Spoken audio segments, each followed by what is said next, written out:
আমার কথা শোনার জন্য আবারও আপনাদের ধন্যবাদ। আওয়ামী লীগ মনে করে হিন্দুরা তাদের বাপ দাদার পৈতৃক সম্পত্তি।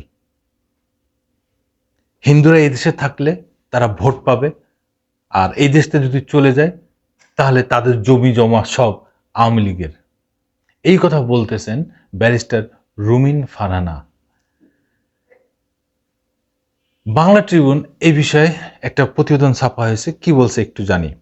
বিএনপির কেন্দ্রীয় নির্বাহী কমিটির সহ আন্তর্জাতিক বিষয়ক সম্পাদক ব্যারিস্টার রুমিন ফারহানা বলেছেন, একটি রাজনৈতিক দল মনে করে হিন্দুরা এবং তাদের ভোটগুলা তাদের বাপদাদার পৈতৃক সম্পত্তি, এক স্বচ্ছ অধিকার, হিন্দুদের আর কোনো উপায় নেই, একমাত্র আওয়ামী লীগকেই ভোট দেয়া ছাড়া। এই জন্য আওয়ামী লীগ মনে করে হিন্দুরা এদেশে থাকলে ভোট, চলে গেলে জমি।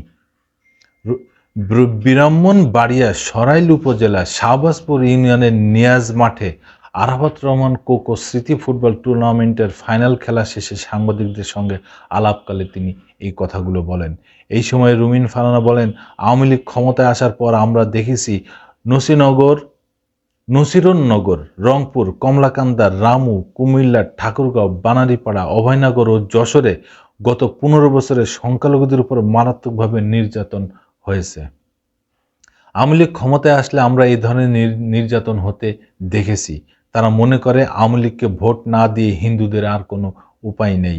তিনি বলেন, আপনারা দেখেছেন সাবেক প্রধানমন্ত্রী শেখ হাসিনার নির্বাচনী এলাকা কোটালীপাড়াতে একজন পুলিশ কর্মকর্তা বেনজির কিভাবে সংখ্যালঘুদের জায়গা দখল করেছেন।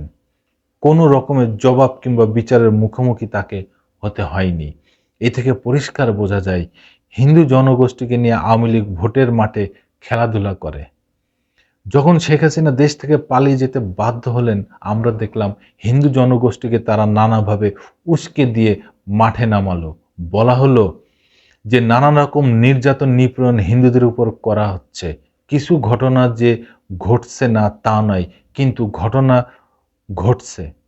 তবে সেই সঙ্গে এটি মনে রাখতে হবে, সরকার যখন পরিবর্তন হয় বিপ্লব বা গণ অভ্যুত্থানের মধ্য দিয়ে, তখন এই ধরনের ঘটনা ঘটে থাকে।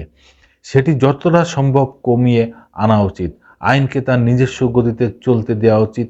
আমরা মনে করি পুলিশ প্রশাসন এবং বিচার বিভাগ তাদের দায়িত্ব সঠিকভাবে পালন করবে, তাহলে বাংলাদেশের যে কোনো ধর্মের মানুষ নিরাপদে বসবাস করতে পারবে, কোনো অন্যায়ের শিকার হবে না।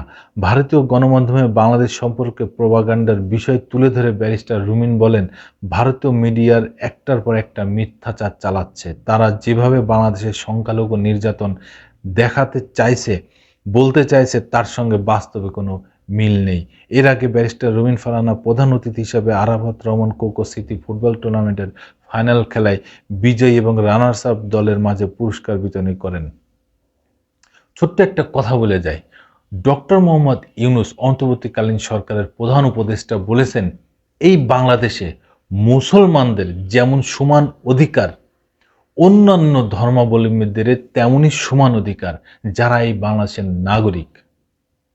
এর বাইরে আর কোনো কথা থাকতে পারে না। তারপরও প্রধান উপদেষ্টা ডক্টর মোহাম্মদ ইউনূস বলেছেন, ভারতকে আপনারা আসুন, বাংলাদেশে এসে দেখে যান, যেমন খুশি তেমনভাবে আপনারা পর্যবেক্ষণ করুন, আমাদের দেখিয়ে দিন কোথায় সংখ্যালঘু নির্যাতন হচ্ছে। কিন্তু ভারত এই কথায় কান দেয়নি, তারা আসেনও নাই।